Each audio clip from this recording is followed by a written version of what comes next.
আল্লাহর কসম করে বলি যে সমস্ত নারীরা স্বামীকে অভিশাপ দিবে ইয়াউমুল কিয়ামতের ময়দানে বিনা হিসাবে তারা জাহান্নামে প্রবেশ করবে। জোরে বলেন আল্লাহু আকবার। আমার মারা যারা মাইকের আওয়াজ শোনেন, শুনে নেন, যত আপনার নামাজ, আপনার রোজা, আপনার হজ সব কিছু বরবাদ হয়ে যাবে যারা স্বামীকে লানত করবেন, স্বামীকে যারা অভিশাপ করবেন, স্বামীর বিরুদ্ধে অভিযোগ করবেন, স্বামীর প্রশংসা করবেন। আল্লাহর দরবারে আপনি নেকি পাবেন, আল্লাহর দরবারে নফল বন্দেগী পাবেন।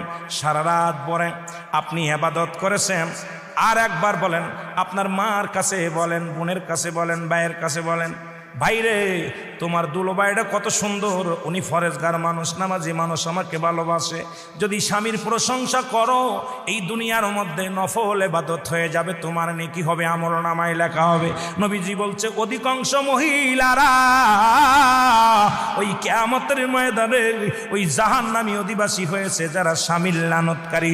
জোরে জোরে চিল্লায়া বলা যাবে না আল্লাহু আকবার। আল্লাহর নবী বললেন, আম্মা জান খাদিজা বলে, হুজুর এরপরে কি দেখলেন?